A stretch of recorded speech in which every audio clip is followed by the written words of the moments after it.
ओम नमः शिवाय। प्यारे भक्तों, आज रसपान करेंगे महाशिवरात्रि की व्रत कथा। आप सभी भक्तों को महाशिवरात्रि की ढेर सारी शुभकामनाएं। प्यारे भक्तों, शिव पुराण में महाशिवरात्रि व्रत की महिमा बताई गई है। शिव पुराण के अनुसार जाने अनजाने में भी जो भी मनुष्य और जीव महाशिवरात्रि का व्रत कर लेता है वह शिव कृपा की भागी बन जाता है और उससे यमराज के दूत भी दूर रहते हैं। इसलिए महाशिवरात्रि व्रत में शिव भक्तों को महाशिवरात्रि की इस कथा का श्रवण अवश्य करना चाहिए। तो आइए अपने जीवन की मंगल कामना को करते हुए इस पावन कथा का रसपान करते हैं। हर हर महादेव। एक बार पार्वती ने भगवान शिव शंकर से पूछा, ऐसा कौन सा श्रेष्ठ तथा सरल व्रत पूजन है जिससे मृत्यु लोक के प्राणी आपकी कृपा सहज ही प्राप्त कर लेते हैं। उत्तर में शिवजी ने पार्वती को शिवरात्रि के व्रत के विधान बताकर यह कथा सुनाई। एक गांव में एक शिकारी रहता था। पशुओं की हत्या करके वह अपने कुटुंब को पालता था। वह एक साहूकार का ऋणी था, लेकिन उसका ऋण समय पर न चुका सका। क्रोधवश साहूकार ने शिकारी को शिव मठ में बंदी बना लिया। संयोग से उस दिन शिवरात्रि थी। शिकारी ध्यान मग्न होकर शिव संबंधी धार्मिक बातें सुनता रहा। चतुर्दशी को उसने शिवरात्रि की कथा भी सुनी। संध्या होते ही साहूकार ने उसे अपने पास बुलाया और ऋण चुकाने के विषय में बात की। शिकारी अगले दिन सारा ऋण लौटा देने का वचन देकर बंधन से छूट गया। अपनी दिनचर्या के भांति वह जंगल में शिकार के लिए निकला, लेकिन दिन भर बंदी गृह में रहने के कारण भूख प्यास से व्याकुल था। शिकार करने के लिए वह एक तालाब के किनारे बेल वृक्ष पर पड़ाव बनाने लगा। बेल वृक्ष के नीचे शिवलिंग था जो बेल पत्रों से ढका हुआ था। शिकारी को उसका पता न चला। पड़ाव बनाते समय उसने जो टहनियां तोड़ी वो संयोग से शिवलिंग पर जा गिरी। इस प्रकार दिन भर भूखे प्यासे शिकारी का व्रत भी हो गया और शिवलिंग पर बेलपत्र भी चढ़ गए। एक पहर रात्रि बीत जाने पर एक गर्भिणी मृग तालाब पर पानी पीने पहुंची। शिकारी ने धनुष पर तीर चढ़ाकर जयो ही प्रयंचा खींची। मृगी बोली, मैं गर्भिणी हूँ, शीघ्र ही प्रसव करूंगी। तुम एक साथ दो जीवों की हत्या करोगे जो ठीक नहीं है। मैं अपने बच्चों को जन्म देकर शीघ्र ही तुम्हारे सामने प्रस्तुत हो जाऊंगी, तब तुम मुझे मार लेना। शिकारी ने प्रयंचा ढीली कर दी और मृगी झाड़ियों में लुप्त हो गई। कुछ ही देर बाद एक और मृगी उधर से निकली। शिकारी की प्रसन्नता का ठिकाना न रहा। समीप आने पर उसने धनुष पर बाण चढ़ाया। तब उसे देख मृगी ने विनम्रता पूर्वक निवेदन किया, हे पारधी, मैं थोड़ी देर पहले ही ऋतु से निवृत्त हुई हूँ, कामातुर वीरहीनी हूँ, अपने प्रिय की खोज में भटक रही हूँ। मैं अपने पति से मिलकर शीघ्र ही तुम्हारे पास आ जाऊंगी। शिकारी ने उसे भी जाने दिया। दो बार शिकारी को खोकर उसका माथा ठनका। वह चिंता में पड़ गया। रात्रि का आखिरी पहर बीत रहा था। तभी एक अन्य मृगी अपने बच्चों के साथ उधर से निकली। शिकारी के लिए यह स्वर्णिम अवसर था। उसने धनुष पर तीर चढ़ाने में देर न लगाई। वह तीर छोड़ने ही वाला था कि मृगी बोली, हे पारधी, मैं इन बच्चों को पिता के हवाले करके लौट आऊंगी। इस समय मुझे मत मार। शिकारी हंसा और बोला, सामने आए शिकारी को छोड़ दो, मैं ऐसा मूर्ख नहीं। इससे पहले मैं 2 बार अपना शिकार खो चुका हूँ। मेरे बच्चे भूख प्यास से तड़प रहे होंगे। उत्तर में मृगी ने फिर कहा, जैसे तुम्हें अपने बच्चों की ममता सता रही है, ठीक वैसे ही मुझे भी। इसलिए सिर्फ बच्चों के नाम पर मैं थोड़ी देर के लिए जीवन दान मांग रही हूँ। हे पार्थी, मेरा विश्वास कर। मैं इन्हें इनके पिता के पास छोड़कर तुरंत लौटने की प्रतिज्ञा करती हूँ। मृगी का दीन स्वर सुनकर शिकारी को उस पर दया आ गई। उसने उस मृगी को भी जाने दिया। शिकार के अभाव में बेल वृक्ष पर बैठा शिकारी बेल पत्र तोड़ तोड़कर नीचे फेंकते जा रहा था। पाँव फटने को हुई तो एक हष्ट पुष्ट मृग उसी रास्ते पर आया। शिकारी ने सोच लिया कि इसका शिकार वह अवश्य करेगा। शिकारी ने तनी प्रयंचा देखकर मृग बिंद स्वर में बोला, हे पारधी भाई, यदि तुमने मुझसे पूर्व आने वाली 3 मृगियों तथा छोटे छोटे बच्चों को मार डाला है तो मुझे भी मारने में विलंब ना करो, ताकि उनके वियोग में मुझे एक क्षण भी दुख सहना ना पड़े। मैं उन मृगियों का पति हूँ। यदि तुमने उन्हें जीवन दान दिया है तो मुझे भी कुछ क्षण जीवन दान देने की कृपा करो। मैं उनसे मिलकर तुम्हारे सामने उपस्थित हो जाऊंगा। मृग की बात सुनते ही शिकारी के सामने पूरी रात की घटना चक्र घूम गया। उसने सारी कथा मृग को सुना दी। मृग ने कहा, मेरी 3 पत्नियां जिस प्रकार प्रतिज्ञाबद्ध होकर गई हैं, मेरी मृत्यु से अपने धर्म का पालन नहीं कर पाएगी। अतः जैसे तुमने उन्हें विश्वास पात्र मानकर छोड़ा है, वैसे ही मुझे भी जाने दो। मैं उन सबके साथ तुम्हारे सामने शीघ्र ही उपस्थित होता हूँ। उपवास, रात्रि जागरण तथा शिवलिंग पर बेल पत्र चढ़ने से शिकारी का हिंसक हृदय कोमल हो गया था। उसमें भगवत शक्ति का वास हो गया था। धनुष तथा बाण उसके हाथ से सहज ही छूट गए। भगवान शिव की अनुकंपा से उसका हिंसक हृदय कारुणिक भावों से भर गया। वह अपने अतीत कर्मों को याद करके पश्चाताप की ज्वाला में जलने लगा। थोड़ी ही देर बाद मृग सपरिवार शिकारी के समक्ष उपस्थित हो गया ताकि वह उनका शिकार कर सके, किंतु जंगली पशुओं की ऐसी सत्यता, स्वाभाविकता एवं सामूहिक प्रेम भावना देखकर शिकारी को बड़ी गलानी हुई। उसके नेत्रों से आंसुओं की झड़ी लग गई। उस मृग परिवार को न मारकर शिकारी ने अपने कठोर हृदय को जीव हिंसा से हटा सदा के लिए कोमल एवं दयालु बना लिया। देवलोक में समस्त देव समाज भी इस घटना को देख रहा था। घटना का परिणति होते ही देवी देवताओं ने पुष्प वर्षा की। अब शिकारी तथा मृग परिवार मोक्ष को प्राप्त हुआ। तो प्रेम से बोलिए हर हर महादेव। माता पार्वती की जय। शिव पार्वती की विवाह की कथा। भगवान शिव की पहली पत्नी सती थी। यह विवाह उन्होंने सती के पिता दक्ष की इच्छा के विरुद्ध किया था। जो उनका अपमान करने के अवसर ढूंढा करते थे। पिता के ऐसे व्यवहार से लज्जित होकर सती ने अपना शरीर त्याग दिया। उनकी मृत्यु के बाद शिव हिमालय पर जाकर फिर से तपस्या में लीन हो गए। जिस उपवन में भगवान शिव ध्यान करते थे, उसके निकट ही पर्वतराज हिमवान रहता था। उसने स्वर्ग की अप्सरा मेनका से विवाह किया था। कुछ वर्ष बाद मेनका ने एक पुत्री को जन्म दिया। उसका नाम रखा पार्वती। वास्तव में सती ने ही फिर से पार्वती के रूप में जन्म लिया था। वर्ष पर वर्ष बीते और पार्वती ने युवावस्था में प्रवेश किया।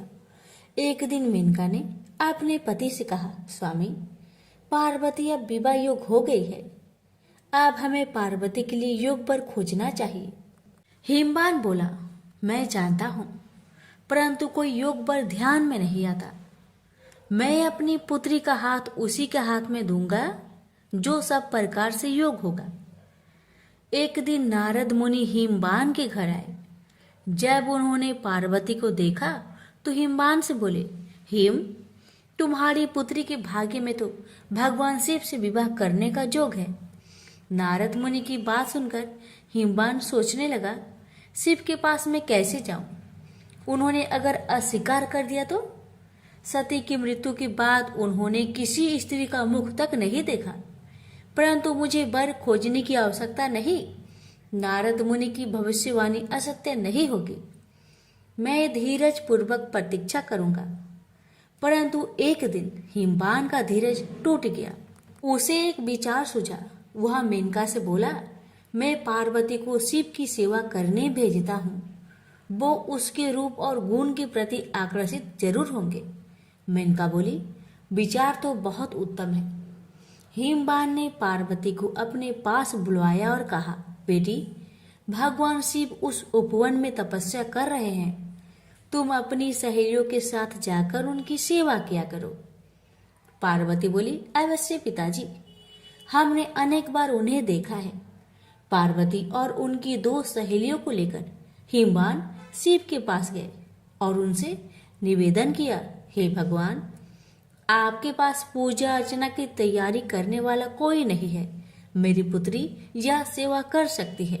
हिमवान की बात सुनकर शिव सोचने लगे, कन्याएं भले ही सेवा करे, जो व्यक्ति संसार से वैराग्य ले चुका है उसे इनसे कोई व्याघात नहीं पहुंचेगा। यह सोचकर वे हिमवान से बोले, तुम्हारे इस प्रस्ताव के लिए मैं तुम्हारा आभारी हूँ। कन्याएं मेरी इच्छा अनुसार सेवा कर सकती है। शिव का प्रस्ताव सुनकर हिमवान बहुत प्रसन्न हुआ और कन्याओं को वहां छोड़कर चला आया। पार्वती शिव की सेवा करने लगी। वह उपासना के लिए कुछ तृण चुनती थी और गर्मी बढ़ने पर शिव पर पंखा झलती थी। इस प्रकार पार्वती हृदय से शिव से प्रेम करने लगी। इस बीच आपत्तिग्रस्त देवता इंद्र के साथ ब्रह्मा जी के पास आकर बोले, भगवान, असुर तारक के अत्याचारों से हमारी रक्षा करे। उसने स्वर्ग पर अधिकार कर लिया है और लोगों में हाहाकार मचा हुआ है। उसे प्रसन्न करने के लिए हमने उसे उपहार भी भेजे, परंतु हम जितना ही उसे प्रसन्न करने का प्रयत्न करते हैं उतनी ही उसकी कुधृष्टता बढ़ती जाती है। हमारी आपसे प्रार्थना है कि हमें कोई ऐसा नेता प्रदान कीजिए जो हमें उसके अत्याचारों से त्राण दिलाए। ब्रह्मा जी असहाय होकर बोले, प्रिय पुत्रों, मैं चाहते हुए भी तुम्हारी सहायता नहीं कर सकता। तारक को मैंने एक बार वरदान दिया था, उसी से वह इतना बलवान हो गया है। मैं भी उसका नाश नहीं कर सकता, परंतु एक उपाय है। शिव का पार्वती से विवाह विधि का विधान है। तुम जाओ और शिव पार्वती की सुंदरता का भान कराओ। शिव और पार्वती का जो पुत्र होगा वही तुम्हारा नेता बनकर तारक का वध करेगा। ब्रह्मा जी की बात सुनकर देवराज इंद्र सीधे प्रेम के देवता काम के पास पहुंचे और बोले, कामदेव, मैं तुम्हारे पास एक आवश्यक काम से आया हूं। तुम शिव पर अपना जादू चलाओ ताकि वे पार्वती से विवाह कर ले। इंद्र की आज्ञा पाकर कामदेव अपनी पत्नी रति के साथ शिव के कुंज में पहुंचे। वहां शिव को देखा तो उनका साहस छूट गया। उसी समय पार्वती वहां से निकली तो कामदेव का फिर से साहस बंधा। पार्वती ने नतमस्तक होकर कुछ पुष्प शिव के सम्मुख रखे। यह देख शिव बोले, तुम्हें ऐसा पति मिले जो बस केवल तुमसे ही प्रेम करने वाला हो। शिव की बात सुनकर पार्वती सोचने लगी, शिव का वचन कभी मिथ्या नहीं होगा। मैं कितनी भाग्यशाली हूँ। यह सोचकर पार्वती शिव के गले में माला पहनाने ही वाली थी, तभी कामदेव का बाण निशाने पर लगा। शिव ने पूरी शक्ति से अपनी भावनाओं को बस में किया और इधर उधर देखने लगे। उन्होंने कहा, मेरे मन की शांति भंग करने का साहस किसने किया? तभी उनकी दृष्टि कामदेव पर पड़ी। उस दृष्टि मात्र से कामदेव जलकर राख हो गए। यह देख रति मूर्छित हो गई। शिव पार्वती की ओर आंख उठाए बिना ही कुंज में चले गए। यह देख पार्वती शोक और लज्जा से विहल हो उठी और उदास मन से अपने घर लौट गई। उधर जब रति की मूर्छा टूटी तो उसने सोचा, जब मेरे पति ही नहीं रहे तो मैं जीकर क्या करूंगी? अच्छा यही है कि मैं भी मरकर उनके पास पहुंचूं। वह यह सोच ही रही थी कि तभी आकाशवाणी हुई, जीवन मत त्याग। पार्वती तपस्या करके शिव को वर के रूप में पाएगी और उनके विवाह के दिन तेरा पति पूर्ण जीवित होकर फिर से तुझे मिलेगा। आकाशवाणी सुनकर रति को ढढस बंधा और वह उस दिन की प्रतीक्षा करने लगी। उधर शिव के व्यवहार से पार्वती को बहुत दुख हुआ। परंतु उसके प्रेम में कमी नहीं आई। वह सोचने लगी, मेरा सौंदर्य उन्हें आकर्षित नहीं कर सका, परंतु मैं हार नहीं मानूंगी। सौंदर्य से नहीं तो मैं अपनी तपस्या और भक्ति से उन्हें प्राप्त करूंगी। यह सोचकर उसने अपना निर्णय अपने माता पिता को बताया। पार्वती के निर्णय के आगे माता पिता को झुकना पड़ा और उसे आशीर्वाद देकर विदा किया। सुंदर वस्त्रों तथा आभूषणों का त्याग करके पार्वती कुंज में तपस्या करने बैठ गई। कई वर्ष बीत गए, परंतु पार्वती ने आशा नहीं छोड़ी। एक दिन वह जल कुंड में प्रवेश करने से पहले पूजा अर्चना की तैयारी कर रही थी कि एक युवक ऋषि उनसे मिलने आया। उसने पार्वती से कहा, तुम्हारा यह सुकुमार शरीर कैसे ये कठिन कर्म करता है जो तुम्हारी आत्मा उसे करवा रही है? तुमने संसार को दिखा दिया है कि सुंदरता और पवित्रता एक दूसरे को नष्ट करने के लिए नहीं है। तुम्हारे आचरण ने तुम्हारे पिता के गौरव को और बढ़ाया है। सुकुमारी, तुमने यह कठिन तपस्या का व्रत क्यों लिया है? घर लौट जाओ। सुकुमारी, तुम तपस्या त्याग दो। जो सिद्धियां मैंने प्राप्त की है उनमें से आधी मैं तुम्हें दूंगा, लेकिन कृपया तपस्या का कारण बता दो। पार्वती ने अपनी सखी से कारण बताने को कहा तो सखी ने कहा, मेरी सखी पार्वती ने शिव का प्रेम जीतने का निश्चय किया है। अपने सौंदर्य से तो यह उन्हें नहीं रिझा सके, अतः तपस्या और त्याग का सहारा लिया है। सखी की बात सुनकर ऋषि ने पार्वती से कहा, क्या यह सत्य है या तुम्हारी सखी हंसी कर रही है? पार्वती बोली, यह सत्य है ऋषिवर। मैं शिव की पूजा करती हूँ। मुझे विश्वास है तपस्या और भक्ति से एक दिन में उनका प्रेम प्राप्त करने में सफल हो जाऊंगी। ऋषि ने कहा, ओह, तो ये बात है। मैं शिव को जानता हूँ। वह तो अपने सारे शरीर पर भस्म रमाए रहता है, आग उससे लिपटे रहते हैं, चर्म धारण करता है। तुम्हारी जैसी सुंदर युवती कैसे उसकी पत्नी हो सकती है? वह निर्धन है, अघोर है, यह सारा संसार जानता है। वह तुम्हारे योग नहीं है। उसका विचार त्याग दो और कोई दूसरा व्यक्ति चुन लो। ऋषि की बातें सुनकर पार्वती क्रोधित होकर बोली, चुप रहो। महान आत्मा को महान आत्मा ही पहचान सकती है। नीच प्राणी उच्च विचारों को समझ नहीं सकता। तुम्हारा वचन तुम्हारी दुर्भावनाओं का सूचक है। शिव दिखावे से नहीं प्रभावित होते हैं, न किसी को प्रभावित करते हैं। वे अघोर है, निर्धन है, चर्म धारण करते हैं, उनके शरीर से सर्प लिपटे रहते हैं। तो क्या हुआ? वो मेरे मनोनीत देवता है। उनमें चाहे दुर्बलताएं अधिक हो और गुण कम, फिर भी मैं उन्हें चाहती हूँ। पार्वती की सहेलियां यह सुनकर चकित रह गई। पार्वती उनसे बोली, प्रिय सखी, इनसे कहो कि चले जाए, क्योंकि इन्होंने अपने हृदय को ऐसे विचारों से कुलुषित कर रखा है। बुरी बात कहना पाप है, तुरंत उसे सुनना भी और भी बड़ा पाप है। चलो हम चले।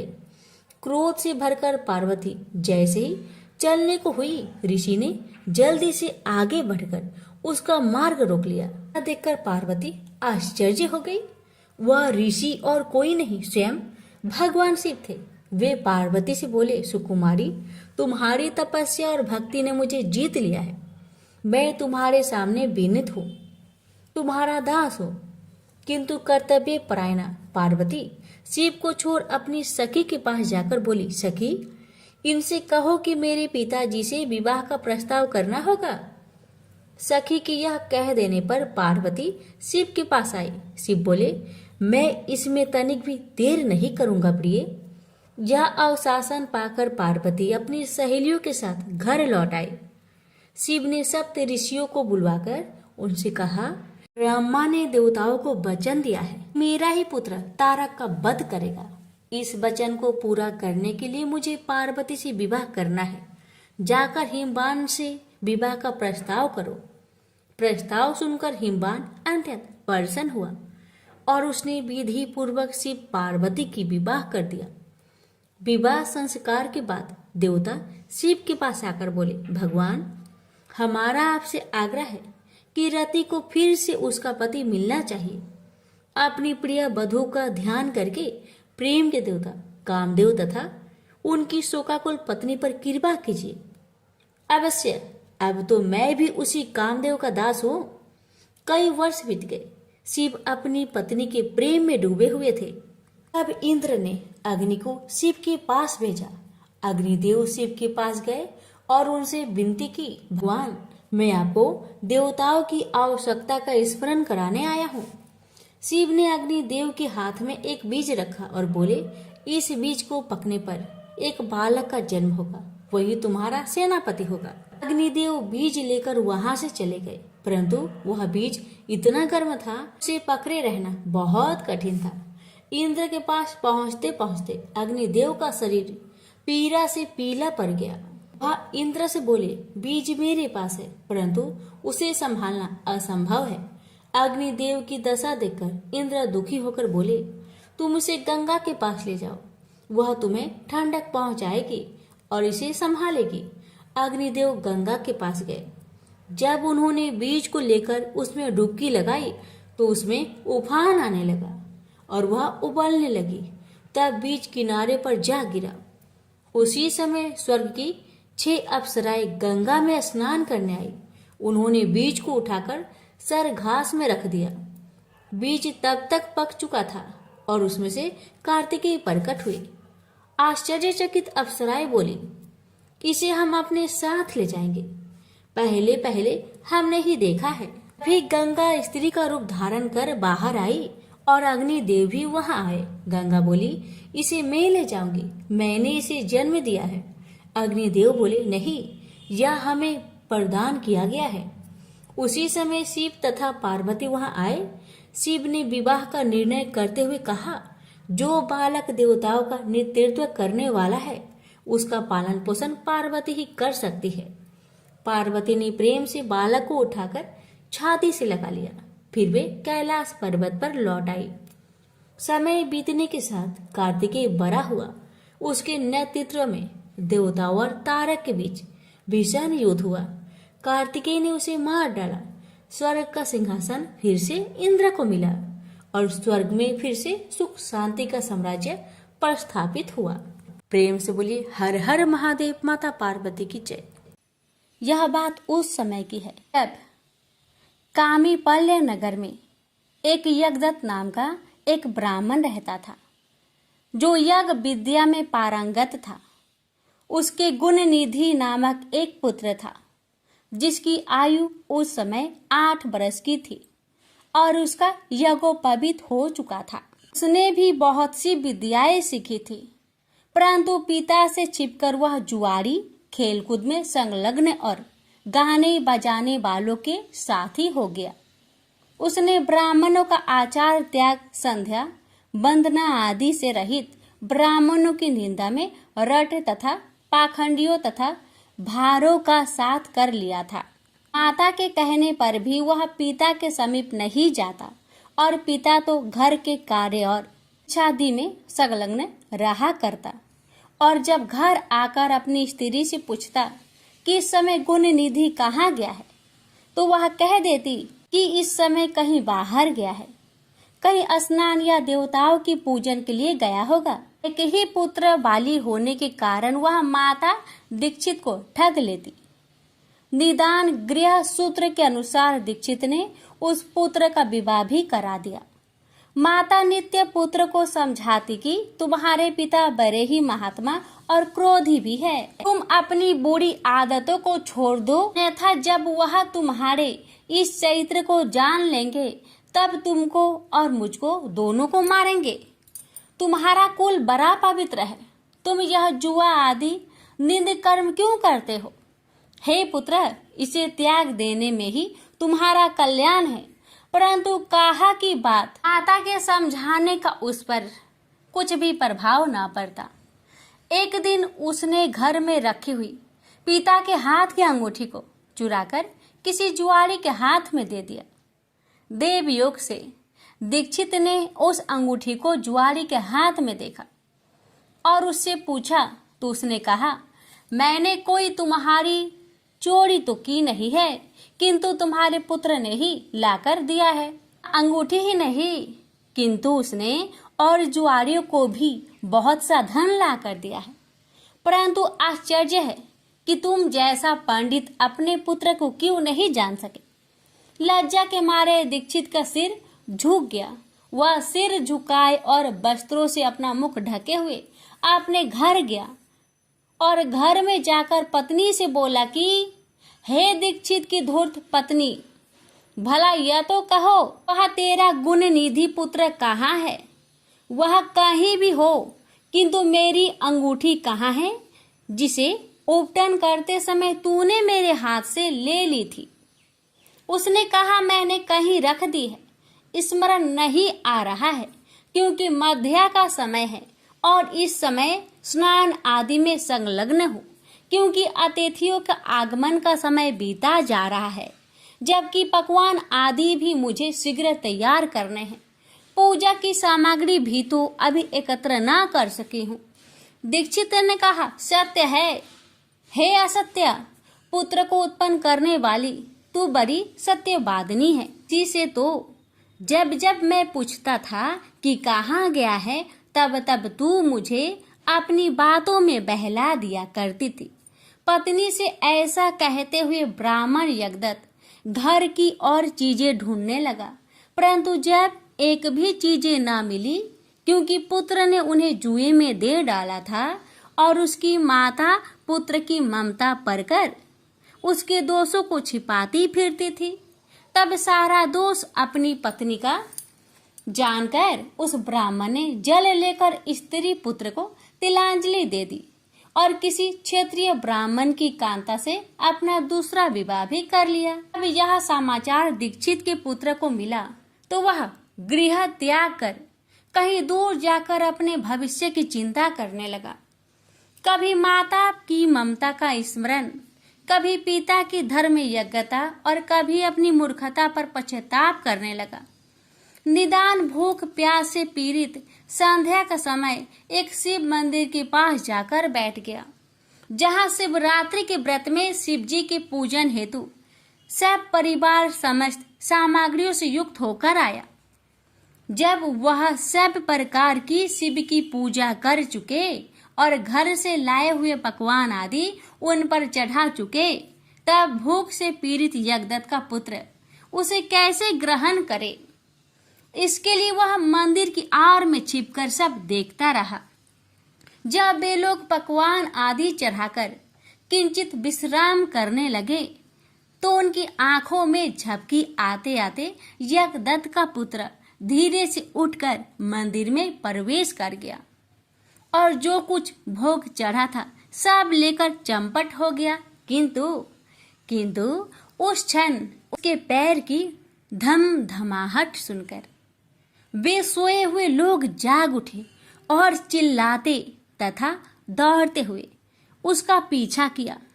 नगर के लोगों ने भी उसे खदेड़ा और नगर के रक्षकों ने तो उस भागते हुए को ऐसा मारा कि वह क्षण भर में ही अंधा हो गया। अभी तक उसने उस नेवत को खाया भी नहीं था कि इतने में यम के दूतों ने आकर उसे बांध लिया। परंतु जो ही वे उसे ले जाना चाहते थे कि दिव्य विमान पर बैठे हुए शूलधारी शिव जी के पार्षद भी उसे लेने के लिए वहां आ गए और बोले कि हे यमराज के गणों, अब इस परम धर्मात्मा ब्राह्मण को छोड़ दो, क्योंकि इसमें कोई पाप शेष नहीं रहा।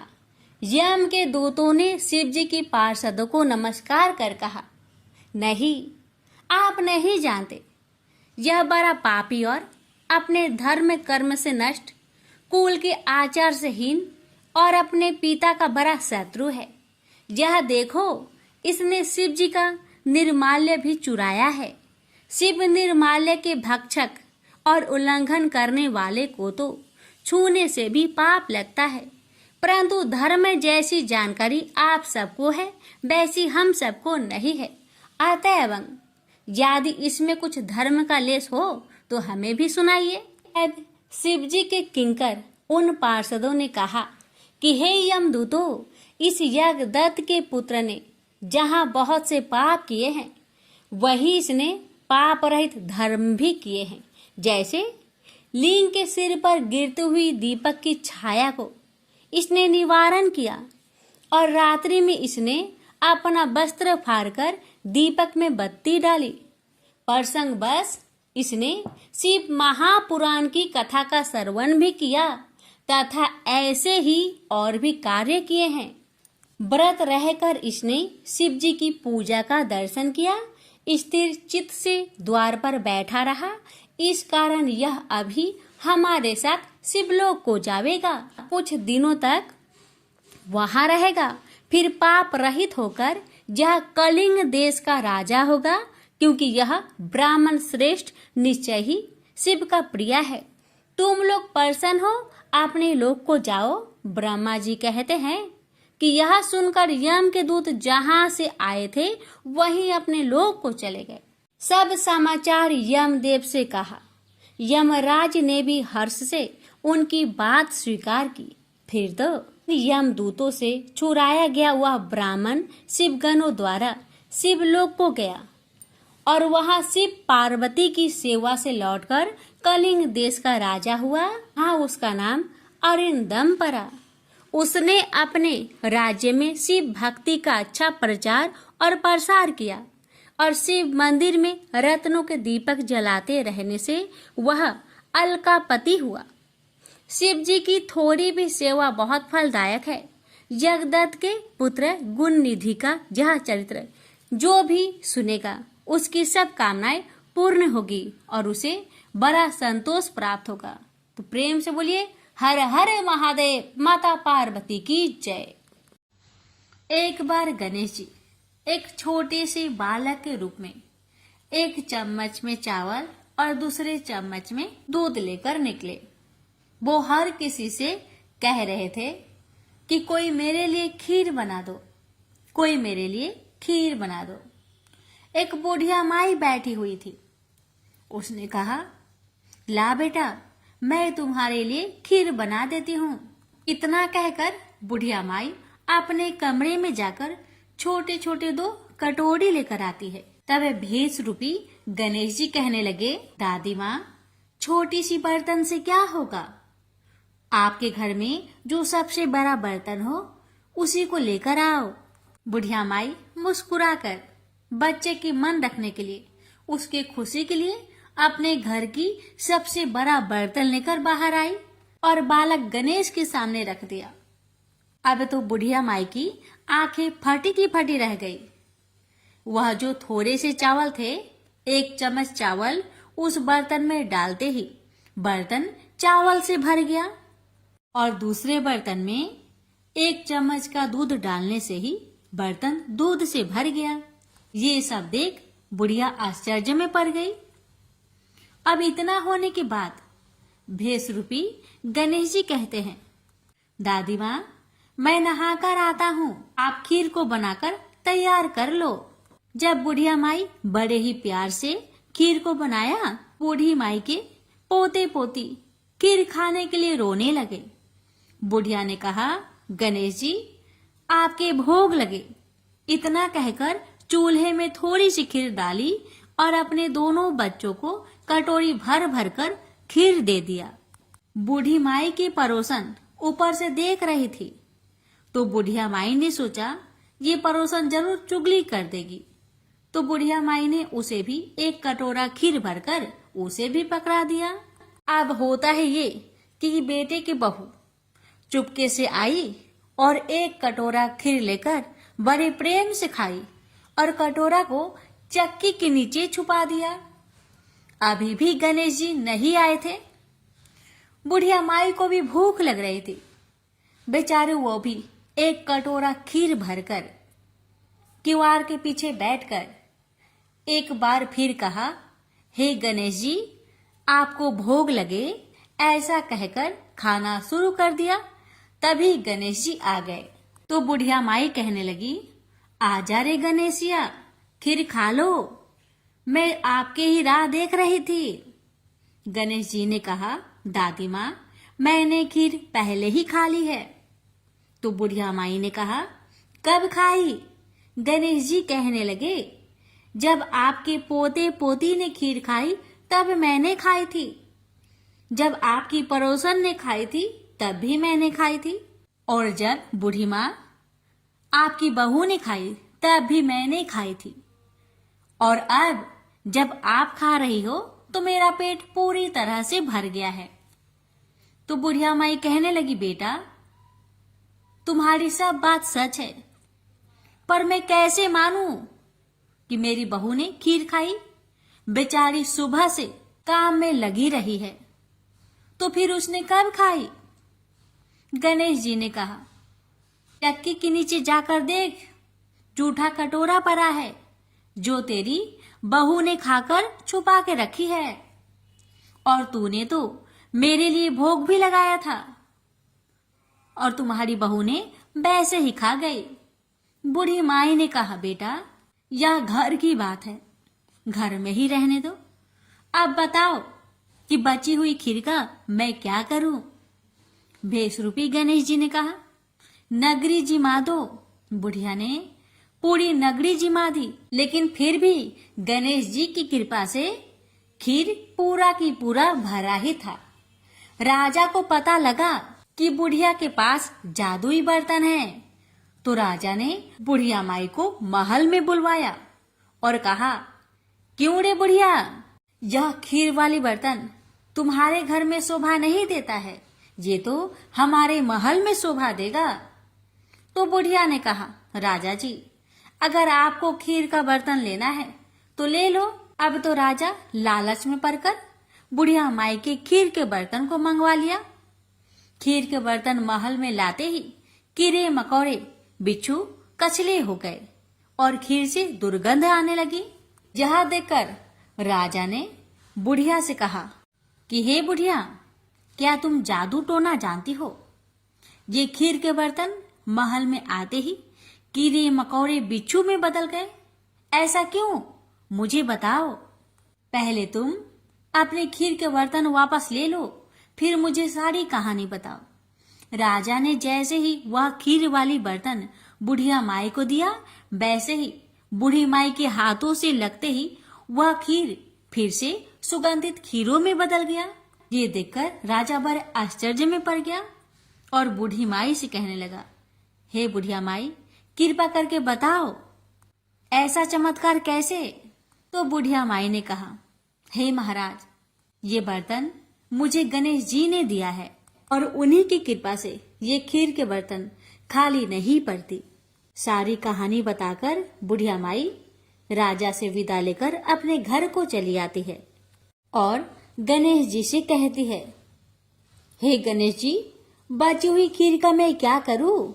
गणेश जी ने कहा कि झोपड़ी की कोने कोने में खरा खोदकर गाड़ दो, उसी जगह सुबह उठकर वापस खोदेगी तो धन के 2 चाड़े मिलेंगे।